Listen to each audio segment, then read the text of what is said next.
You're watching Camnet TV, not just another channel, and welcome to our news. The headlines. HH promises visionary leadership once elected president. Corruption-accused Chitalu Chilufya set free as TIZ says verdict was predictable. School holidays reduced to 2 weeks. In international news, the black man shot many times by Will's cousin police officers paralyzed father. And in sports news, Pats on Camnet 2 against Liverpool. For the details, do join me shortly after this break. Msika is here. We have you all covered with just 150 kwacha. You can advertise every day from 17 hours to 18 hours. For a 30-second ad, get the benefit of selling your products and services on Msika. For more details, call our marketing department on +260 953 995099 +260 962 444-726 or +260 971 177 467. Email us on info@camnettvafrica.com. Terms and conditions apply. Are you a filmmaker? Well, you are exactly what we are looking for. Camnet TV is calling on local filmmakers. For more details, you can visit our headquarters in Ibex Hill, next to Hilltop Hospital. Contact us on 0972 277467 or 0962 444 726. Camnet TV. Not just another channel.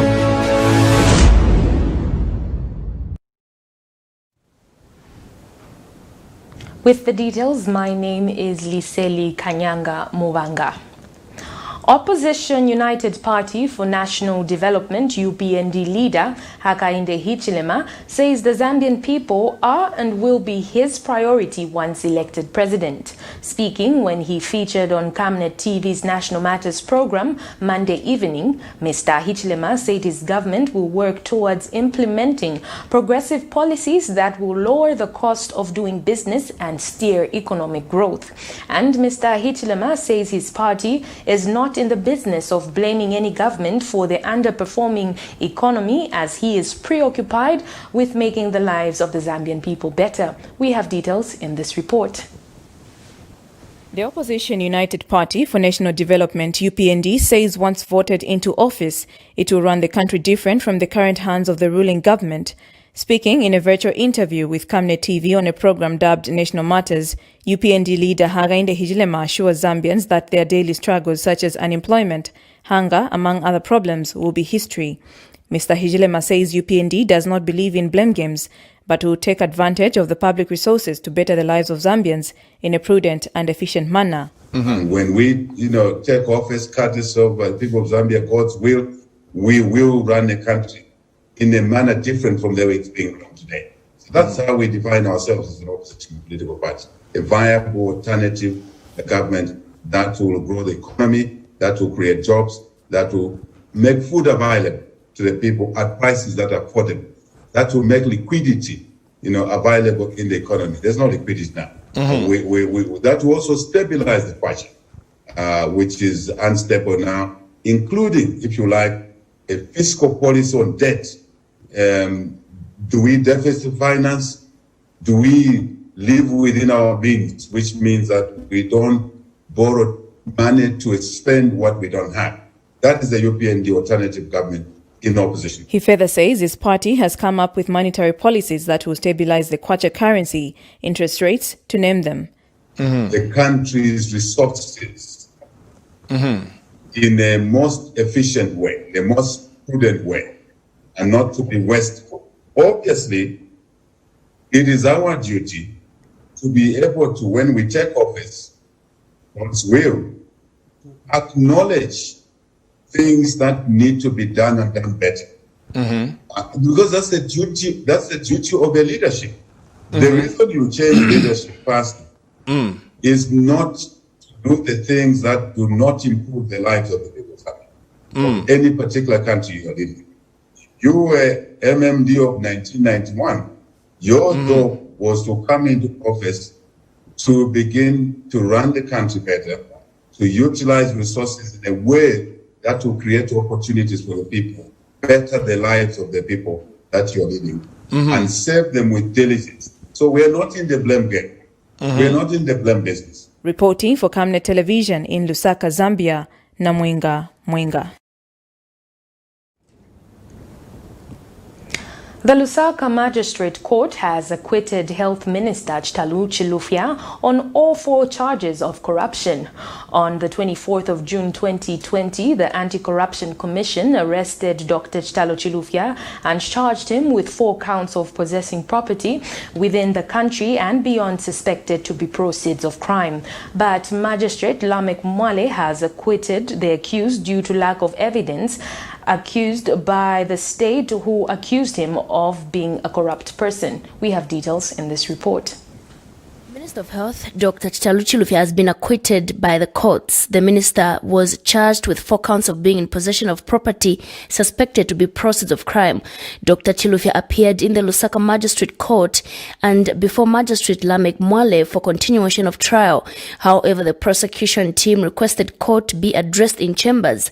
Lead counsel for prosecution Clifford Monga told the Lusaka Magistrate Court the Anti-Corruption Commission SCC Acting Director General Rosemary Kuzwayo was unwell to attend court and be able to explain the position by the Anti-Corruption Commission on Chipampe Manda, the SCC investigation officer, who is currently on suspension by the commission for giving a statement contrary to what was the Anti-Corruption Commission's stance on the matter concerning Health Minister. The Anti-Corruption Commission told the Magistrate Court it will not call any other witnesses in the matter and requested the court to rely on evidence given by the court.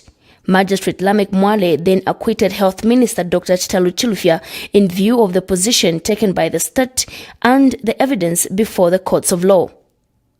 Constance Mwemba reporting for Camnet TV News, Lusaka. Meanwhile, the Transparency International Zambia TIZ says it is not surprised by the court's ruling as it was expected. TIZ Executive Director Maurice Nyambe explains that the fact that the same ACC officers testified in favor of the accused person clearly indicated that the case was not going anywhere. Mr. Nyambe has since expressed concern with the fact that ACC has continued losing cases that it has embarked on. He wonders why the institution fails to prepare itself adequately before pursuing any matter of interest as opposed to losing each and every case involving high-profile people in society. As TIZ, we are not surprised by the decision of the Lusaka Magistrates Court to acquit Dr. Chitalu Chilufya on all 4 charges that were slapped on him. I think it's something that we anticipated. I mean, looking at some of the developments that surrounded this case, I'm referring, of course, to the testimony that was made, or that was presented rather, by the ACC investigation officer. But also some of the statements that we have seen, particularly in the recent past, from President Edgar Lungu himself. And so we feel that as devastating a setback as this is for the ACC, they should not relent. They've got a very important mandate to lead the fight against corruption in Zambia. And while what has transpired from the courts will not do much to build the public confidence that the public has in the SCC, we feel that it is still important for the Commission to be able to continue to execute its mandate without fear or favor. Our hope is that in future, when the SCC does have cases they wish to prosecute, they will do their due diligence in terms of meticulously preparing for any case that they wish to take for prosecution, in order to avoid what we have seen with this case in particular. But going forward, our hope is that they have learned the lessons that this case has provided, and that they will do a better job going forward.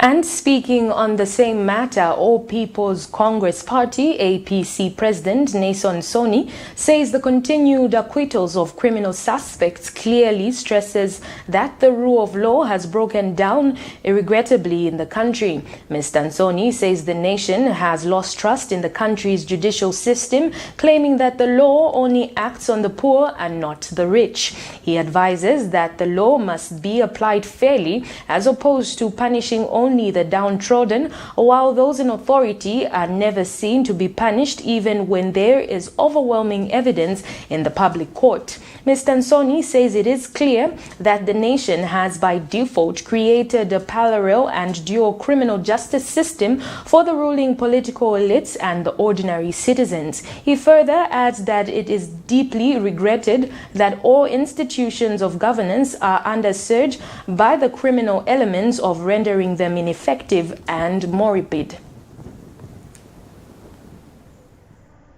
Zambians can no longer get justice. Justice only belongs to the poor. There is no institution that has been spared from this lawlessness. So nothing comes as a surprise. Like many times before, we have said that some of our institutions, state institutions, have become institutions that are there to clean those who are indicted. And the most difficult thing is that the highest office in the land has been taking a leading role in protecting suspected criminals. So in all this matrix, expect no justice. Acquittals are not things that should excite you. Acquittals are to be expected when all institutions of state are under siege, when institutions of justice are hijacked by the criminal element. This is to be expected. Zambians, we have a big task before us to help rescue our institutions of justice, help rescue our country from lawlessness.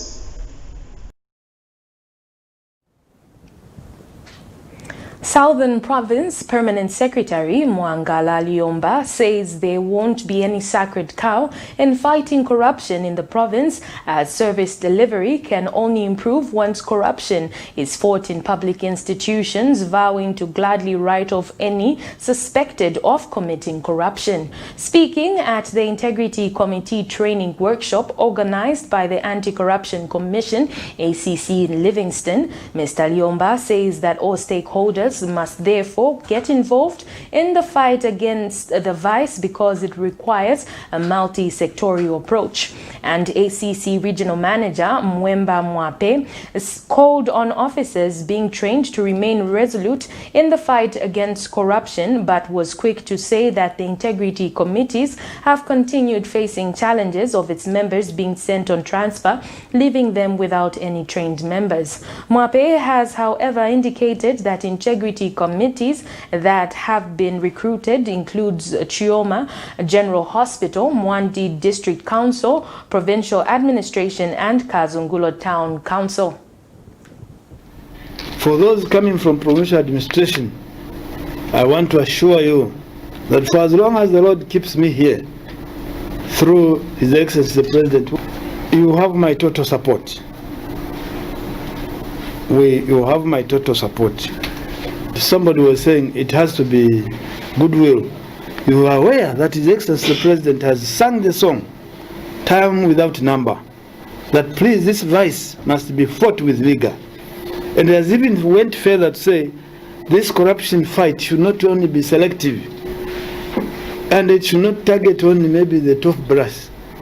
So at every stage, at every level of governance, that must be our battlefront. And therefore, we will do everything possible to support you so that all institutions which are supposed to form integrity committees are formed in this province. Today marks yet another milestone in our quest to curb corruption in the delivery of public goods and services through institutionalization of corruption prevention. Through the efforts of the PS, within the first half of this year, we have managed to bring on board 10 new integrity committees, of which 4 new ones are in attendance today. So this group consists of 8 integrity committees, of which 3 have been in existence, while the rest are new ones. The main objective of this workshop is to equip the newly appointed Integrity Committee members and members of the Integrity Committee Secretariat with knowledge and skills that are needed to execute their roles and responsibilities as agents of change in their respective institutions. The Ministry of Health says the fight against the coronavirus needs more concerted efforts more than ever before. Health Minister Chitalo Chilufya explains that this is because of the high numbers of positive cases being recorded in the country. Dr. Chilufya has meanwhile turned to both traditional and civic leaders for help in the fight against the disease. According to Dr. Chilufya, Zambia has recorded 137 new positive cases of COVID-19 out of 651 tests done, bringing the cumulative total to 11,285 COVID-19 cases. Dr. Chilufya has also informed the nation that 2 people have died of the disease in the last 24 hours. Countrymen and women, let me now update the nation on the COVID situation in the country. In the last 24 hours, Zambia has recorded 137 new cases of COVID out of 651 tests done. Now this brings the number of cases that we have recorded in the country to 11,345.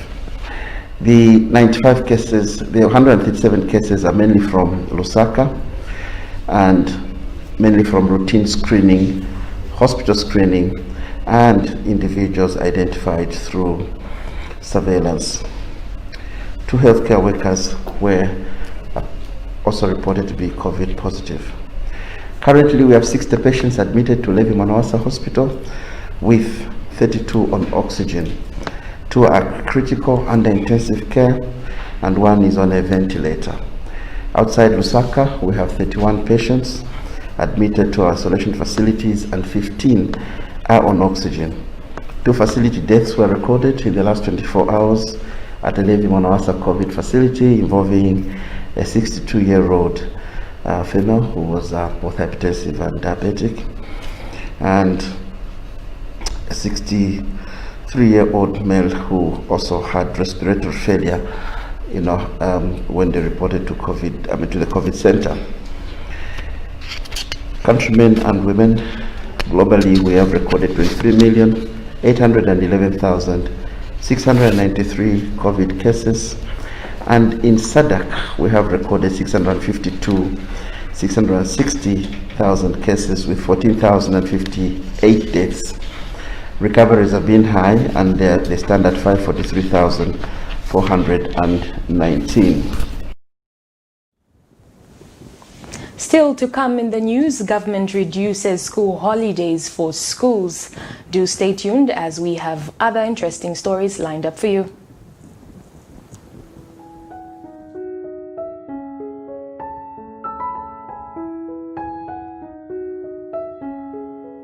I have used Oracle Pure Glycerin for 2 years now.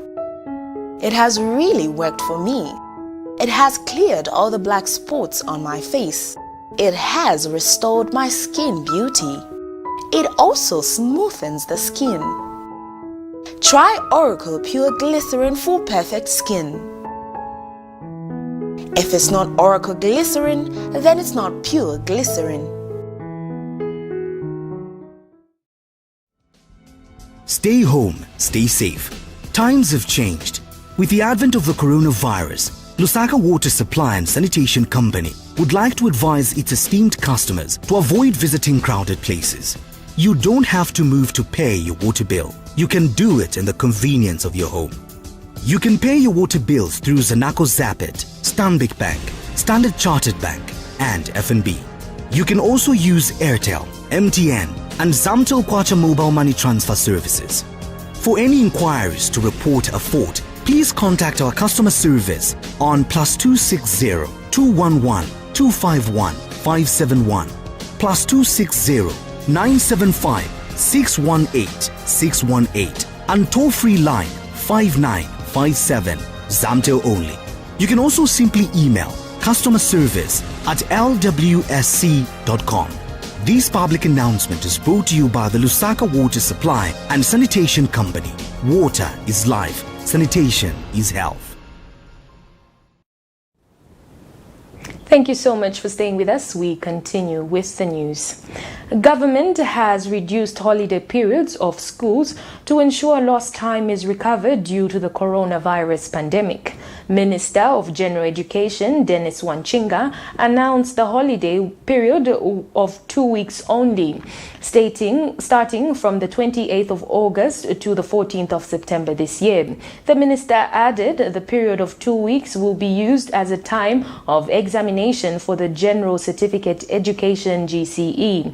The minister has also advised boarding schools to charge a maximum amount of 150 kwacha to students who will decide to remain in school during the 2 weeks period holiday.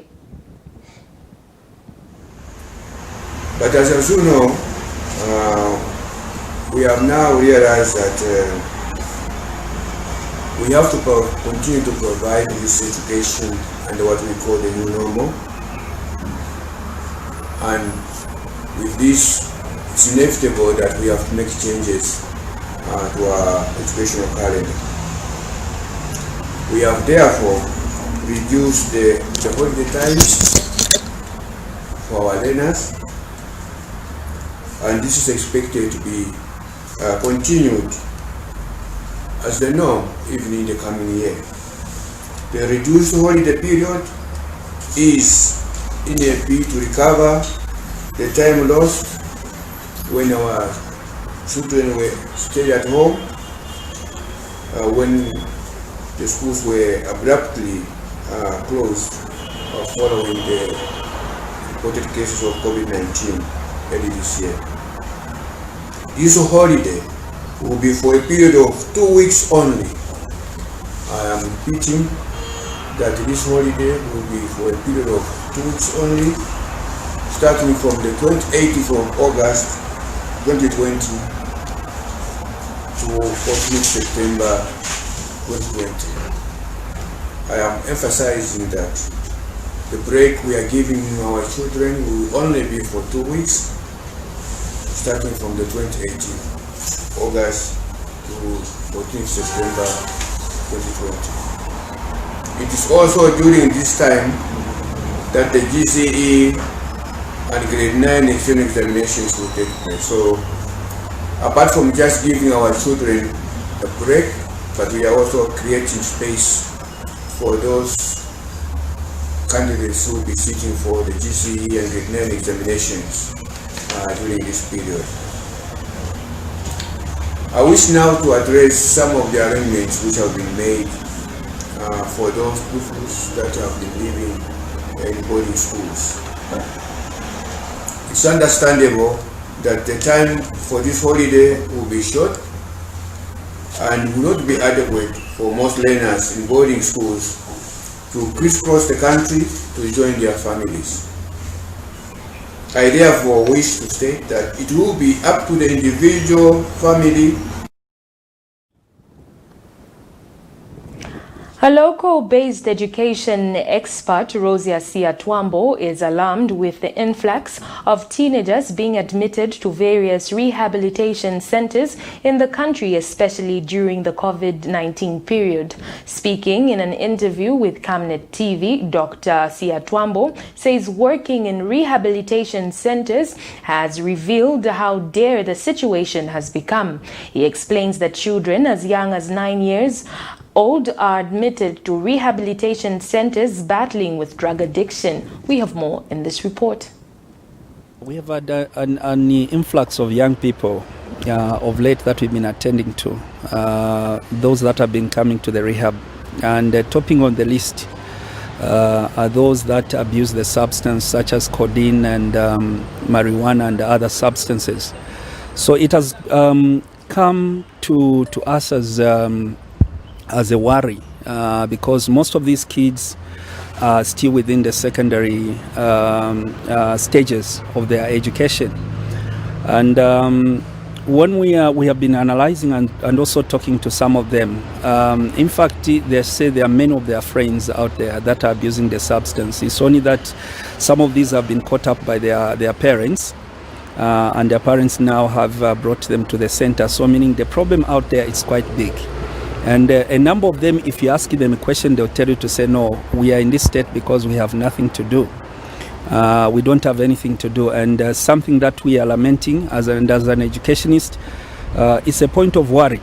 Otherwise, it's so disheartening for those of us that are dealing with a lot of young people to see the lives of young people being destroyed, when actually those lives could have been saved. And that's why some of us have been calling to say, let us open schools. We open schools. A school setup is better than the way they are in the compounds where they are, because it's an organized society. We are dealing with an organized society. It's not something which is left wide open and so on. The Zambia Police Service has recorded a decrease in gender-based violence cases in the second quarter of 2020. Zambia Police spokesperson Esther Mwata Katongo has told Camnet TV News that during the period under review, 4,409 cases of gender-based violence were recorded by police against 6,139 in the second quarter of 2019. Ms. Katongo says the second quarter of 2020 gender victims data indicates that 1,256 children were abused countrywide, representing 28% of all the victims of gender-based violence. Ms. Katongo says out of the 1,256 child victims, 999 were girls, representing 80%, while 257 were boys, representing 20% of all abused children victims, respectively.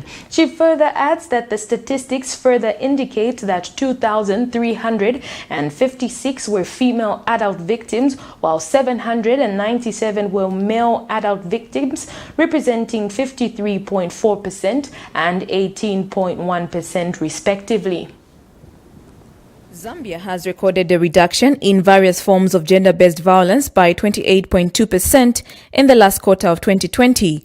The second quarter of 2019 had a record of 6,139 GBV cases, while 2020 second quarter recorded 4,409 cases. Delivering statistics to Camnet TV, Zambia Police spokesperson Esther Mwata Katongo says during this period under review, female victims were more than male victims. Second quarter of this year, we recorded 4,409 cases of gender-based violence. Then the disaggregated data shows as follows. We had 1,256 children who were abused countrywide. This is general abuse, and this represents 28% of all the victims of gender-based violence. Out of the 1,256 child victims, we had 999 girls, representing 80%, while 257 were boys, giving us 20% of all abused child victims. The statistics further indicate that 2,356 were female adult victims, while 797 were male adult victims, and this gives us 53.4% and 18.1% respectively. A comparison with the second quarter of 2019 shows that we had actually 6,134 cases last year during the second quarter, compared to the statistics I've just given, the 4,409 cases recorded during the second quarter of 2020. You are able to tell that a lot of females actually victims of gender-based violence, and from the statistics you are also able to tell that a girl child is at risk when it comes to gender-based violence, because most of them are victims as compared to the other gender. Thank you very much. The cases that were under review are sexual abuse, rape and attempted rape, physical abuse, murder cases, assault, economic abuse, among others. The sexual abuse cases, we had 795 cases. When we talk about sexual offences, we're talking about it from the general perspective. We're looking at rape, we're looking at defilement and other incest and other offences which fall under sexual offences. So this represents the 18% of all the reported gender-based violent cases.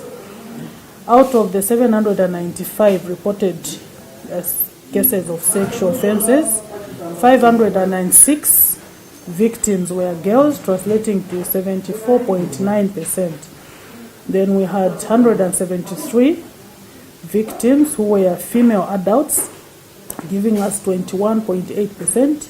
16 victims were boys, or 2%, while 10 victims were male adults, translating to 1.3%. Reporting for Camnet Television in Lusaka, Zambia, Namwenga Mwinga. The United Party for National Development, UPND, has adopted Davis Mulenga as its Lukasia candidate and Sande Mulumba as the party's Mwansabombwe candidate for the upcoming parliamentary by-elections. UPND chairperson for elections, Gary Nkombo, has since declared his party's readiness for the two by-elections. The Mwansabombwe and Lukasia parliamentary by-elections are scheduled for the 17th of September 2020. We have more in this report. Davis Mulenga, a man who recently defected from the ruling Patriotic Front (PF), has been adopted by the United Party for National Development (UPND) as their candidate for Lukasia constituency for the forthcoming parliamentary by-elections. PF abalumendo baletungire chipani cha UPND for a long time. Inena liwokosa. Abawo tibesi bakwatyo olusiolu lwakwewa tibeni bonse turafoka kupanya bwe. Turafoka ba adopted kuti bese banshire. Mukwaya abantu tapali kolingana ndalese wishi. Davis Mulenga and Sande Maluba, who was adopted for Mwansabombwe Tuesday 25th August, were being introduced as the candidates for the by-elections. Davis Mulenga was originally not the aspiring candidate for UPND, as the one who was supposed to be on the ballot paper has been substituted by Mulenga, commonly known as Big Mule, and it seems Big Mule is up for revenge on the Patriotic Front. Mwalefu wa Mulenga bamukana ba PF baisa ba UPND no kuisa tiyo mwisakamana twala tola na mposa tumupeli omulefu aya twala mutungirira mukwaye imeni mu mabumba mutotele chipani cha UPND lero musupport mukwaye lekeni tupeshe ba mwansaka winga ichocho ndeti baneni ipekanyeni nomba kakeni mishipi iya ikamu wa PF mwapya na isa nomba. At the same briefing, UPND elections chairman Gary Nkombo vowed to go ahead with campaigning ahead of the Lukasia and Mwansabombwe by-elections. Honorable Nkombo said this time around UPND would treat elections as business as usual while following health guidelines. We will conduct these elections as business as usual. we are going to conduct this business as usual in the new normal, where we will assemble people in accordance to the statutory instrument or executive order for COVID-19. And until they repeal that particular piece of legislation, which they made themselves, we are going to have meetings in Lukasha, in Feira, in Mwansabombwe, in Lufanyama, and everywhere. Kombo also advised Zambians in the two constituencies to do themselves a favor and vote for a party that will ensure Zambia is developed. Constance Mwemba reporting for Camnet TV News, Lusaka. Kafue Member of Parliament Miriam Chiona has lobbied for more staff at the Office of the National Registration in Kafue. Ms. Chiona says the demand for NRCs in the district is high among youths, but there are a few people to service them, resulting in long queues. The Kafue lawmaker says obtaining an NRC by any eligible citizen should not be made so difficult. She explains that considering that more people need NRCs, government should find means of equipping district offices with staff to cope with the high demand. Ms. Chiona says in her constituency, only 2 members of staff out of the usual 6 have remained due to work, while the rest have reportedly been deployed to beef up personnel conducting mobile national registration exercises in other parts of the country.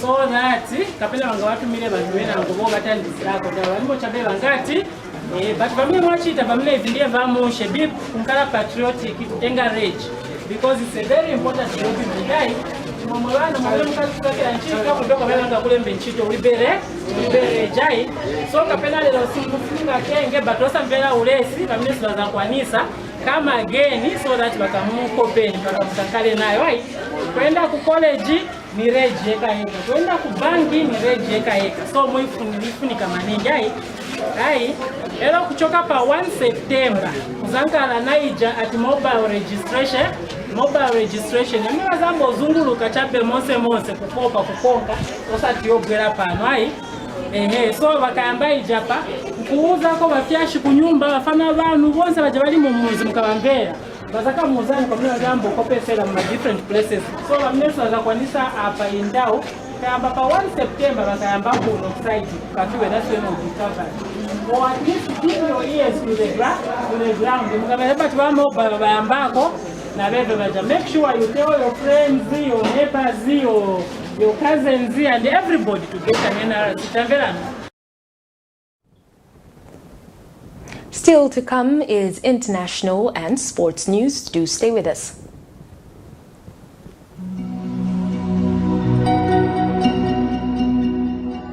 To create a positive difference in people's lives, one must first understand the way people live. At Savenda, we're here for our community, our partners, and our future as a nation and as a continent. Back in 1997, we decided we were going to create this family journey into a bigger opportunity and created a business called Savenda, which meant Save Nations to Develop Africa. It's always important to give back to the people. The government cannot do everything, but as business entities, we'll be able to reach a lot of people. From our humble beginnings in the telecoms and mining sectors to our work in energy and development projects, we know how important it is to be true to our roots. Our services have to be diversified so that we don't depend on one income stream. Back in the village, I was growing up hunting and doing everything that a village boy would like to do. When you're hunting, you don't depend on one trap, for example. You have to have many traps. So those survival skills brought into the business created opportunities that we learned from a young age that you can't survive with just one product. Savenda Group involves Savenda Management, which is a consulting, Savenda Express, which is a corporate branding company, Savenda Electric, which is a manufacturer of energy-saving bulbs, Savenda General Insurance, which is a general insurance company, Savenda Fresh Produce, Cyber Africa, which is a center for just dealing with cybersecurity. Now, Savenda is combining local knowledge with international expertise. It's time to be a part of Zambia's rising success and Africa's exciting future. We are a gateway into Africa, and now we are praying with global companies who are coming to Zambia for opportunities and to look for companies that are homegrown, and we are proud to be one of those.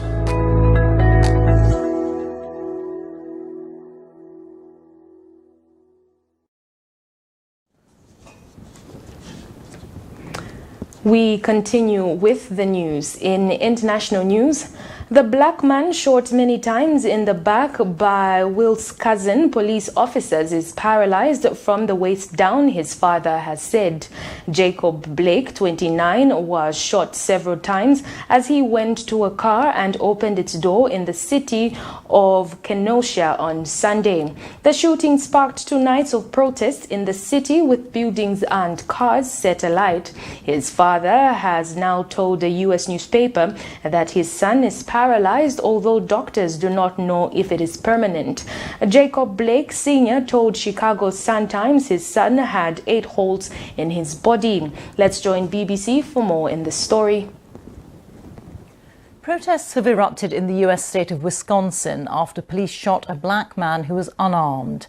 Video posted online appears to show Jacob Blake being shot in the back. He's in a serious condition in hospital.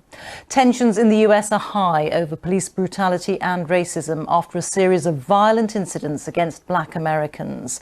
The Democratic presidential nominee Joe Biden said the officers in Wisconsin must be held accountable. Well, our correspondent Aleem Maqbool is in Wisconsin for us this evening. Aleem.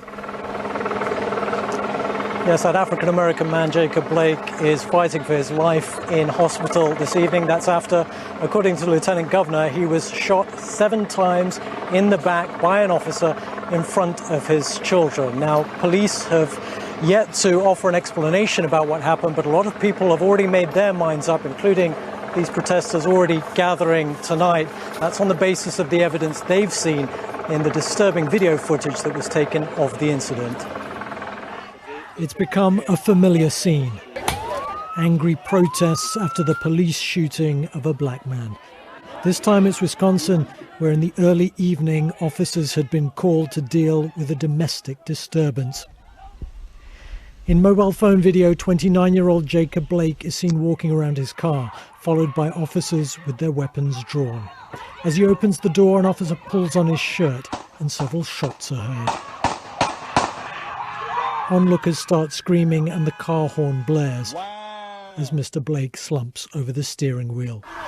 A prominent civil rights lawyer says Mr. Blake's 3 sons were in the vehicle at the time. Police say they immediately offered medical assistance, but Jacob Blake remains in a serious condition in hospital. Some witnesses told local news channels he'd been trying to stop a fight between 2 women, but details of what led up to the shooting are still emerging. The reaction came quickly, though, with hundreds taking to the streets. Trucks that had been moved into place to block protesters were set on fire. We're tired of it.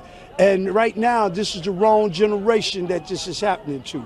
The frustration is boiling to the top, and we're sick and tired. Eventually, an emergency curfew was imposed, and the state leader was quick to link this incident to others, like the killing of George Floyd. You think after the past few months of people who are stepping up to demand justice that police departments, chiefs of police, even police unions will rush to implement some sort of reform. But that hasn't happened, or else you wouldn't have seen the actions that we all had to see last night.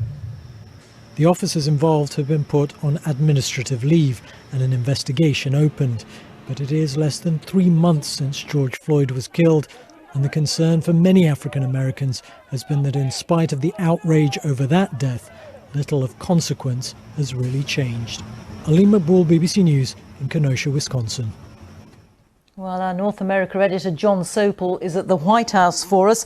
John, Joe Biden has weighed in on this issue, but so far President Trump has stayed silent. Yeah, and Donald Trump, as we know, is not normally coy about expressing his views on subjects the way he wants to get his view across. And it was the start of the Republican convention today, and he was scheduled to give brief remarks. Those brief remarks went on for 52 minutes, and at no point does he mention anything about what unfolded in Wisconsin. As you say, Joe Biden has called for a full and thorough investigation, and that those people who are responsible must be held accountable for what unfolded. Donald Trump seems much more comfortable talking about the lawlessness that might follow a shooting than maybe the excessive force of white police officers against black people that may lead up to it, or whether there are questions of systemic racism. And all this comes at an awkward time because it is the start of the Republican convention. Donald Trump wants to talk about the economy, wants to talk about how COVID might soon be in the rearview mirror, and he's being dragged back to a subject that he doesn't want to address. That said, Republican strategists say it's going to be a very positive convention this week, although Donald Trump started talking very negatively about the possibility of electoral fraud and that the Democrats might try to steal the election. John, thank you. John Sopel there. Africa has been declared free from wild polio by the independent body, the Africa Regional Certification Commission. Polio usually affects children under 5, sometimes leading to reversible paralysis. Death can occur when breathing, when muscles are affected. 25 years ago, thousands of children in Africa were paralyzed by the virus. The disease is now only found in Afghanistan and Pakistan. There is no cure, but the polio vaccine protects children for life. Nigeria is the last African country to be declared free from wild polio, having counted for more than half of the global cases less than a decade ago. We're now getting to sports news.